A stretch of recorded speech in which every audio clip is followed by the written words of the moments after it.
하늘을 움직이는 기도. 오늘 본문의 야고보 선지자는 엘리야의 기도를 하늘을 움직이는 기도다라고 표현을 하면서 엘리야가 선지자로 사역하는 그 시대에 그 당시 이스라엘의 아합 왕이 통치하는 시대였어요. 그런데 그 땅에 3년 6개월 동안에 비가 오지 않는 일이 있었고, 그리고 다시 엘리야가 기도하니 하늘이 비를 주어서 열매를 맺게 되는 일이 있었습니다. 그래서 이 야고보 선지자는 특별히 오늘 엘리야를 예를 들면서 엘리야의 기도가 하늘을 움직이는 기도였다라고 말씀합니다. 어떻게 하면 하늘을 움직이는 기도를 드릴까? 어떻게 기도했더니 비가 안 오고 다시 기도했더니 비가 오더라. 오늘 본문을 통해서 우리도 하늘을 움직이는 기도를 드리려면 어떻게 해야 하는지를 말씀을 통해서 나누도록 합니다. 오늘 특별히 하늘을 움직이는 기도를 이제 비에 대한 얘기로 했습니다. 그래서 이 비는 축복의 비입니다. 이 비가 적당하게 또 알맞게 또 정확한 날에 내려야 이 축복의 비가 되는 거죠. 성경은 이를 이른 비와 늦은 비로 표현합니다. 비는 많이 와도 문제가 되지만 비가 너무 오지 않아도 문제가 됩니다. 비는 적당히 내려야 됩니다. 또 정확한 시기에 내려야 됩니다. 우리에게 임하는 축복도 우리가 때로는 적당히 임해야지 너무 과하게 임하면 어떤 일이 벌어집니까? 교만에 빠지고 또 물질 맞는 그런 주의를 살아가게 돼 있어요. 물질이 최고, 돈이 최고다. 명예가 최고다. 권력이 최고다. 모든 것이 적당해야 됩니다. 때로는 우리에게 이 비가 너무 넘쳐서 홍수를 일으키고 비가 너무 안 와서 가뭄을 일으키듯 이 비는 정확한 시기에 적당히 또 내려야 된다는 거예요. 그렇지 않으면 우리 또한 이 비에 대한 없음으로 안 내림으로 말미암은 피해를 입고 또 너무 내려서 너무 내림으로 인한 피해를 입게 됩니다. 성경은 오늘 본문에 야고보서 5장 7절 말씀해 보니까 이렇게 얘기하고 있습니다. 같이 읽어볼까요? 야고보서 5장 7절 같이 읽습니다. 그러므로 형제들아 주의 강림하시기까지 길이 참으라. 보라 농부가 땅에서 나는 귀한 열매를 바라고 길이 참아 이른 비와 늦은 비를 기다리나니. 이른 비와 늦은 비를 적당히 또 정확한 때에 내려야 귀한 열매를 맺게 된다는 얘기입니다. 비는 축복의 상징입니다. 하나님이 우리의 삶의 영적인 땅에 이른 비와 늦은 비를 내리시는데요.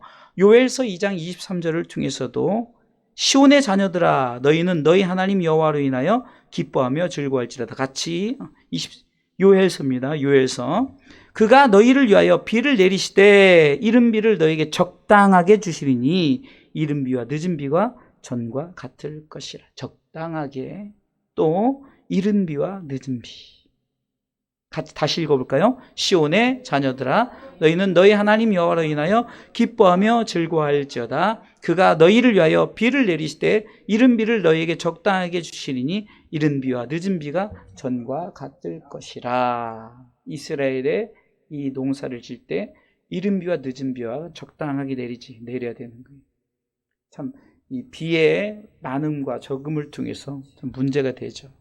자, 그러면 먼저 우리가 생각해 볼 것은 왜 비가 오지 않았을까? 엘리야 시대 때 그 아합 왕의 통치 아래 있는 이스라엘 땅에 왜 3년 6개월 동안 비가 오지 않았을까를 먼저 생각해 봅니다. 첫 번째는 우상 숭배로 인한 하나님의 진노였습니다.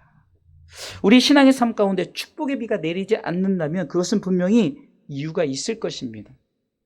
오늘 본문의 시대는 이 아합 왕 시대죠. 선지자 엘리야가 활동할 시대인데 이 시대에 아합 왕이 우상 숭배를 하기 시작했어요. 성경의 역사나 시대적인 역사를 보십시오. 나라나 개인의 삶 가운데 축복이 멈추는 것은 바로 그 나라와 또 개인의 삶 가운데 자신들도 모르게 우상 숭배를 하는 모습이 있었을 것입니다. 처음에 복음을 받아들인 나라마다 강성했죠. 그러나 저들이 우상을 숭배하기 시작하자 나라가 쇠퇴해져 갑니다. 이스라엘 백성도 그랬고 유대도 그랬습니다. 오히려 그러니까 우리가 남방 유다, 북방 이스라엘 이렇게 나뉘잖아요. 르호보암과 여로보암을 통해서 이제 하나님의 진노로 우리나라처럼 남북한이 나누는데, 남한처럼 남방 유다는 그래도 선한 왕이 많이 나왔지만 이 북방 이스라엘은 다 악한 왕들. 이 악한 왕들의 대표적인 모습들이 뭐였습니까? 우상 숭배였다는 거예요. 그러니까 우상 숭배를 했던 이 이스라엘 백성들이 힘들고 어려운 경험을 합니다. 보여지는 강성도 강성이지만 보이지 않는 강성, 그러니까 우리가 영적인 것이죠. 이것이 쇠퇴해져 감을 우리는 알 수 있습니다. 우리 대한민국을 생각해 보십시오. 처음에 복음이 들어왔을 때 큰 복을 받게 되었죠. 참 얼마 전에 제가 1947년 보스턴 그 마라톤 대회 영화를 봤어요.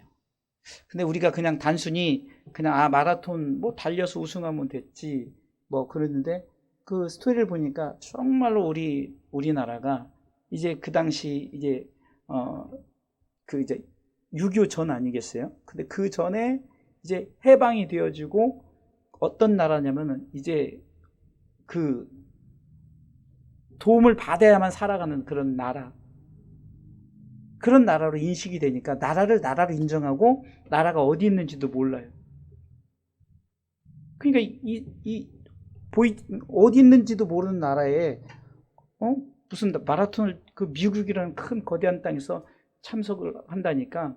그래서 그것을 통해서 참 이 역사적인 서름, 그 난민국으로 인정을, 옛날에 이게 우리가 이제 보트 피플이라고 그러죠. 그 베트남 사람들이 정말로 살려고 그냥 조그만 배에 다 탈아서 그냥 운이 좋으면 살고 운이 나쁘면 그냥 죽는 거예요. 그래도 보트에 의지해서 그 땅에서 살 수가 없으니까. 이게 대한민국이 그랬단 말이에요. 그런데 이제 복음이 들어오기 시작. 복음은 처음에 우리가 알다시피 그 북에 있는 그 장대현 교회를 통해서 이렇게 복음이 먼저 들어오죠. 또 그런 나라 속에 또 1950년 6월 25일에 또 6.25가 터져서 지금 나라가 어떻게 돼? 완전히 그나마 있는 나라마저도 이제 쑥대밭이 되지 않았습니까? 그런데 이 6.25 전쟁을 통해서 이 복음이, 평양의 복음이 그냥 저 밑에까지 흘러 넘치게 됩니다. 이게 복음이 쑥 들어오니까 결국 나라가, 생각해보세요. 1950년을 6월 25일에 전쟁을 통해서 전국이 쑥대밭이 되었는데 지금 대한민국을 여러분 상상을 해보세요. 지금 얼마나 정말 축복을 받았습니까? 이게 우리가 보면 이렇게 복음이 우리로 하여금 복을 받게 하는 거예요. 그런데 어떻게 됩니까? 자꾸 우리가 우상을 숭배해요. 우리가 보이지 않는 우상들이 제일 먼저, 우리가 이렇게 보여지는 우상도 우상이지만 이 만모니즘, 물질, 돈에 대한 우상 숭배, 또 추구하는 어떤 문화나 이런 삶의 우상, 이런 것들이 얼마나 많은 줄 모릅니다. 우리가 퀴어 축제라든가 이런 동성애 축제 같은 경우도 저들이 추구하는 동성애에 대한 그런 것도 어떻게 보면은 자신들이 추구하는 아주 행복한 문화, 이것이 최고인 거예요. 그러다 보니까 자신도 모르게 그것이 우상이 되어지는 거죠. 우리나라도 샤머니즘 신앙 얼마나 많았습니까? 그러나 지금은 샤머니즘이 점점 사라지기 시작했죠. 아직도 남아 있어서 좀 보이지 않게 참 미신, 어떤 나무를 가지고 또 어떤 여러 가지 형태를 가지고 섬기는 것 있지만 그래도 참 많이 사라졌습니다. 그런데 새로운 샤머니즘이 생겨났는데 그것이 바로 이단들입니다. 기독교를 가장한 이단들, 하나님을 모방한 것들, 스스로 하나님이라고 말하면서 예수 믿는 백성들을 현혹하는 것. 사실 이스라엘 섬기는 바알도 저들은 하나님이라고 생각하고 섬기는 것이었습니다. 각종 이단자들도 저마다 하나님이라고 섬기고 있는 것입니다.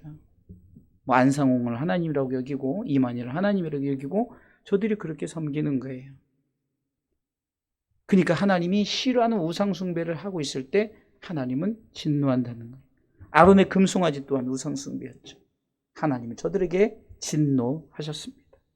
오늘 본문의 아합 왕의 우상 숭배는 우리가 열왕기상 16장 30절, 열왕기상 16장 30절로 돌아가면 우상 숭배는 여호와의 보시기에 악을 행하는 것입니다. 읽어보겠습니다. 오므리의 아들 아합이 그 전에 모든 사람보다 여호와 보시기에 악을 더욱 행하. 이 아합이 악을 행했던 것이 뭡니까? 바로 우상 숭배입니다. 이 시작은 이방신을 섬기는 왕이 이세벨이라는 그 왕비를 받아들였는데 이 왕비가 우상을 갖고 들어왔어요. 31절 같이 읽어보겠습니다. 31절. 느밧의 아들 여로보암의 죄를 따라 행하는 것을 오히려 가볍게 여기며 시돈 사람의 왕 엣발의 딸 이세벨로 아내를 삼고 가서 바알을 섬겨 숭배했어요. 이게 뭡니까? 결국은 이 이방신을 섬기는 여인을 아내로 삼고 그 여인이 섬겼던 바알을 섬겼어요. 이 이세벨의 그 아비 이름도 참 특이하죠. 엣발이죠. 자, 그러면 저들이 이렇게 받아들였던 것을 그냥 받아들이기만 했느냐? 바알 사당을 건축하고 예배를 드립니다. 32절 같이 읽습니다. 사마리아에 건축한 바알의 사당 속에 바알을 위하여 단을 쌓기 시작해요. 그래서 33절에 또 아세라 목상을 만들었으니 저는 그 전에 모든 이스라엘 왕보다 심히 이스라엘 하나님 여호와의 도를 격발하였더라. 결국은 이 우상 숭배 때문에 하나님이 진노해서 비를 내리지 않겠다고 말씀하십니다. 그래서 3년 6개월 너는 가서 아합 왕에게 비가 내리지 않을 것이다라고 가서 선언해라. 이렇게 시작하는 거예요. 이게 우리가 분명히 이 하나님의 이 진노인 이 비가 내리지 않은 이유가 분명히 있다는 거죠. 자, 그럼 하늘을 움직이는 기도는 자, 이렇게 비가 안 내리는 우상 숭배로 인해서 이 비가 안 내리는 이런 상황 속에 하늘을 움직이는 기도는 어땠나? 두 번째 읽어보겠습니다. 두 번째 읽습니다. 두 번째 우상을 진멸하였을 때 축복의 비 역사가 다시 일어납니다. 자, 다시 열왕기상 이제 18장으로 가면은 이제 어떤 일이 벌어집니까? 여러분들 잘 아는 그 갈멜산의 영적 전투가 나오죠. 이게 바알과 아세라를 섬기는 선지자들 850명이 다 모였어요. 그러니까 한마디로 그 이세벨이 추구했던 그 우상을 섬기는 그 선지자들, 정말 그 당시에 그들을 통해서 많은 백성들을 힘들고 영적으로 힘들고 어렵게 하고 나라 자체도 힘들고 어렵게 했던, 그러니까 국고로 들여질 모든 것을 이렇게 우상을 섬기는 이런 일에 이 선지자들이 얼마나 대단히 그 국가의 힘을 갖고 저들이 있었는지 몰라요. 그런 상황 속에서 이 엘리야 한 사람이 이 바알과 아세라 선지자로서 850명과 싸우죠.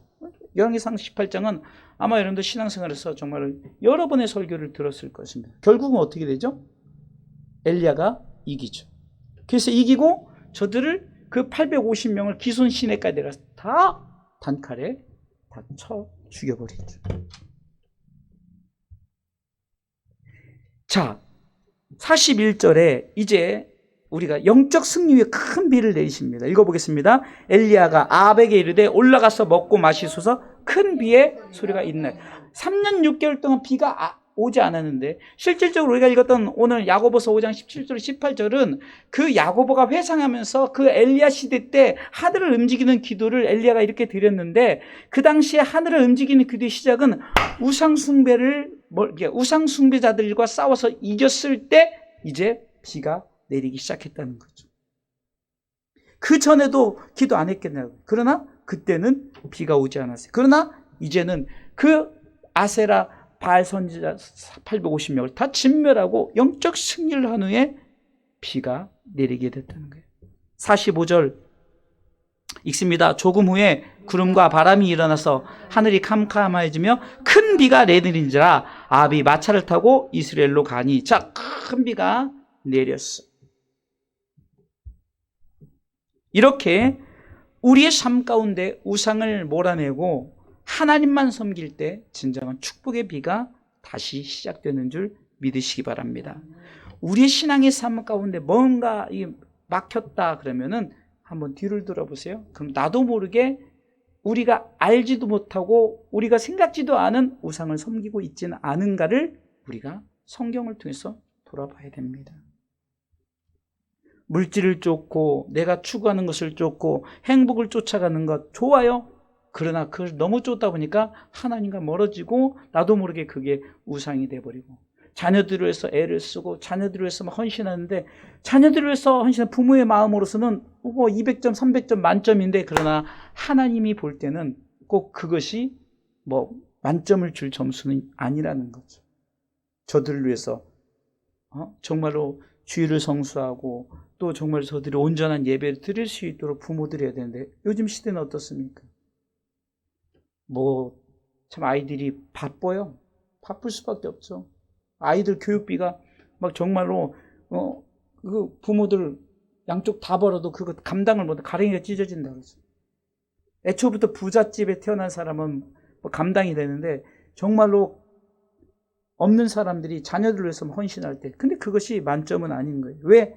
그것이 잘못하면 자녀를 위해서 애쓰는 것이 하나님 보시기에 우상 숭배가 될 수 있다니까. 그렇게 투자하고 헌신해도 아이들은 결국 저들이 추구하는 한 가지를 쫓죠. 이게 자기 주특기를 쫓게 되어 있죠.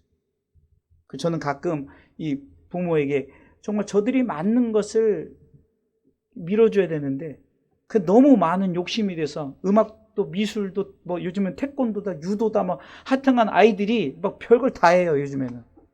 저는 그 낭비라고 생각이 되는데, 좀 전문적인 걸 하나 찾아서 좀 건강을 위해서 뭘 한다 그러면 그건 하나 정도. 근데 부모가 너무 그러다 보니까 이 자식들이 보이지 않는 우상이 되어버리는 거예요. 그러나 다시 한번 돌이키고 그런 것에서 영적 승리를 한다면 다시금 비가 내리는 줄 믿으시기 바랍니다.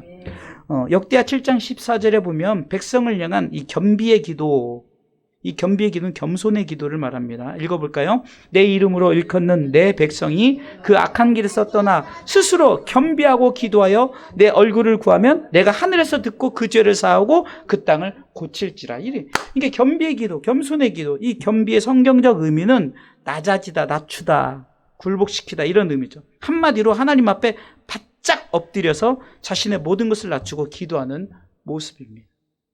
정말 우리가 우상을 내려놓고 정말 하나님 앞에 바짝 엎드리는 것. 우리가 나라와 가정 그리고 개인이 회복되기 위해 성도들이 기도하죠. 우리가 회복의 기도를 할 때 반드시 해야 할 기도의 자세가 바로 겸비의 기도입니다. 역대 7장 14절을 통해서 이 겸비의 기도는 악한 길에서 떠나게 되고 하나님의 얼굴을 구하게 되어진다는 거죠. 이 겸비의 기도를 드릴 때 하나님 반드시 축복의 비를 내려주신 줄 믿으시기 바랍니다. 이 겸손하다는 것은, 이 겸비의 기도는 바로 하나님밖에 없습니다라고 고백하는 거죠. 하나님이 하셔야 됩니다. 오직 하나님만이 하늘을 움직이시는 분입니다라고, 내가 악한 길에서 떠난 우상 숭배의 길을 떠나고 하나님의 얼굴을 구할 때 하나님 우리 가운데 반드시 축복의 비를 내려주신 줄 믿으시기 바랍니다. 자, 세 번째 하늘을 움직이는 기도는 이 엘리야의 기도가 어떤 모습이었나 봤더니 같이 읽어보겠습니다. 참고 인내하고 열심히 기도했습니다. 그러니까 참고 인내하는 열심의 기도, 열정의 기도. 자, 엘리야의 기도의 모습을 한번 살펴보겠습니다. 열왕기상 18장 42절에 보니까 갈멜산 꼭대기에서 기도합니다. 자, 읽어볼까요? 아합이 먹고 마시러 올라가니라. 엘리야가 어디서 기도한다고요? 갈멜산 꼭대기로 올라가서 땅에 꿇어 엎드려 그 얼굴을 무릎 사이에 들고. 그러니까 지금 이 본문으로 보면은, 자, 큰 비가 있나이다, 내려갈 수 있던 것은 비가 내린 거 아니에요? 자, 그렇게 믿음으로 선언하고 이제 이 엘리야가 기도하는데 어디 갔다고요? 갈멜산 꼭대기에 갔어요. 갈멜산 꼭대기. 이 말은 뭡니까? 뭔가 내가 노력하는, 우리가 집에서 기도할 수 있고 우리가 생활 가운데 기도할 수 있지만, 이 갈멜산 꼭대기 자리는, 이 갈멜산 꼭대기 자리는 바로 여러분들이 앉아있는 예배의 자리, 바로 하나님이 계신 성전인 줄 믿으시기 바랍니다. 그러니까 우리가 기도하는 곳이, 기도하는 바로 이 자리가 갈멜산 꼭대기라는 거예요. 금요 기도에 방송으로도 드릴 수 있고 그냥 내가 무시로 성령 안에 드린다. 그것이 정말 우리가 어떤 중심이 있느냐죠. 바로 산에 오르는 기분으로 그냥 내가 좀 더 희생하고 내가 헌신하는 그 자리가 바로 기도의 자리. 그래야 하늘을 움직이는 기도가 되는 거예요. 가장 힘든 곳에서 가장 힘든 자세로 기도합니다. 어떻게 기도합니까? 갈멜산 꼭대기로 올라가서 땅에 꿇어 엎드려 그 얼굴을 무릎 사이에 넣고. 자, 이게 요즘에 이제 중년들은 이게 힘들어요. 왜요? 배가 나오다 보니까 절대 이게 머리가 무릎 사이에 들어갈 수가 없어요.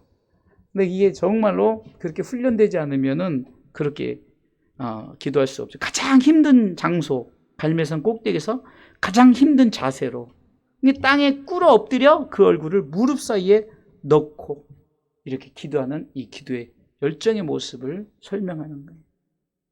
그리고 엘리야의 기도의 모습은 갈멜산 꼭대기에서 기도할 뿐만 아니라 비가 올 때까지 기도했습니다. 성경이 이렇게 말하죠. 43절 같이 읽어보겠습니다. 열왕기상 18장 43절 읽습니다. 그 사환에게 이르되 올라가 바다편을 바라보라. 저가 올라가 바라보고 고하되 아무것도 없나이다. 가로되 7번까지 다시 가라. 아니 기도했는데 아무것도 없는 거야. 아무것도 없는 거야. 네, 7번이란 것은 완전수죠.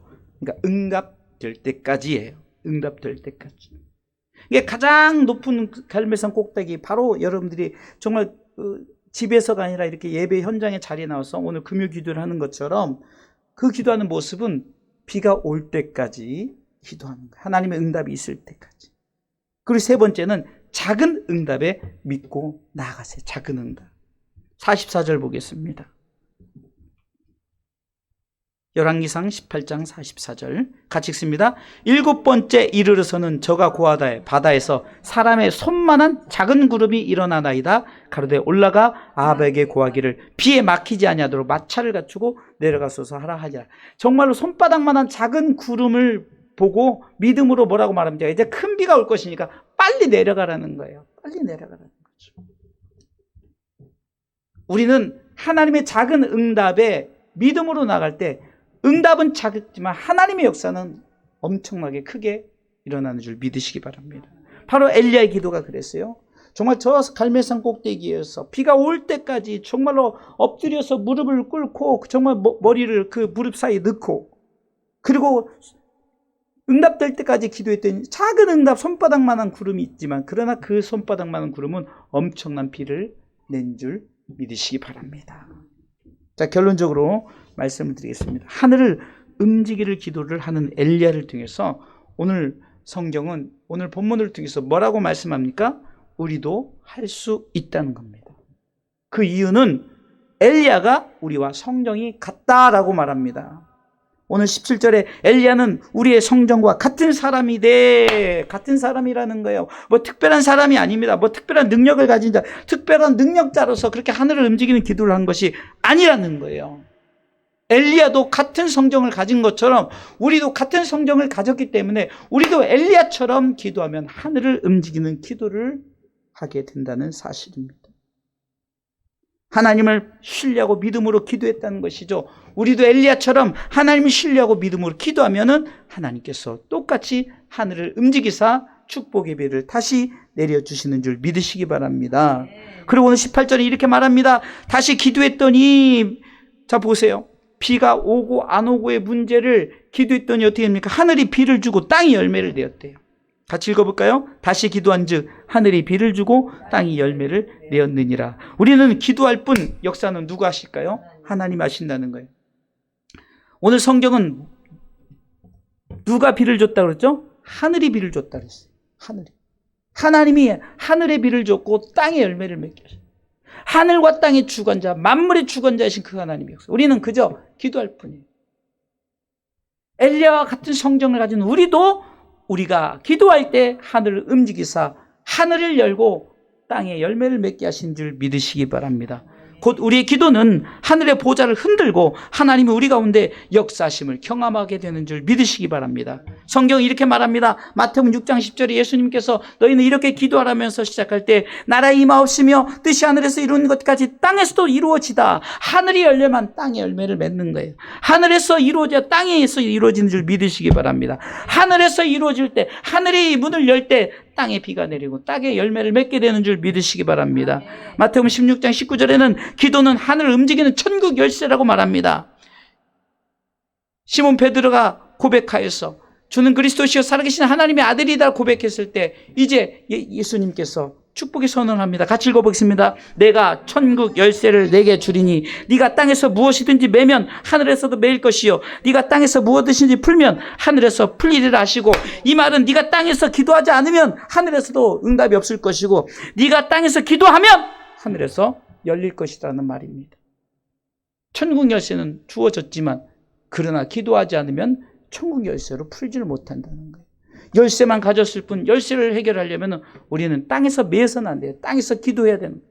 그래야만이 하늘이 열리고 하늘에 축복의 비가 내리는 줄 믿으시기 바랍니다. 자, 기도 제목을 주겠습니다. 하늘을 움직이는 기도. 같이 읽습니다. 첫 번째는 읽습니다. 우상 숭배를 하지 않게 하옵소서. 그래야 우리가 축복의 비가 임하니까. 두 번째는 이 자리가 갈멜산 꼭대기가 되게 하옵소서. 크게 읽으셔야 돼요. 세 번째, 응답될 때까지 믿음의 기도를 하게 하옵소서. 네 번째, 기도의 천국 열쇠로 하늘을 움직이게 하옵소서.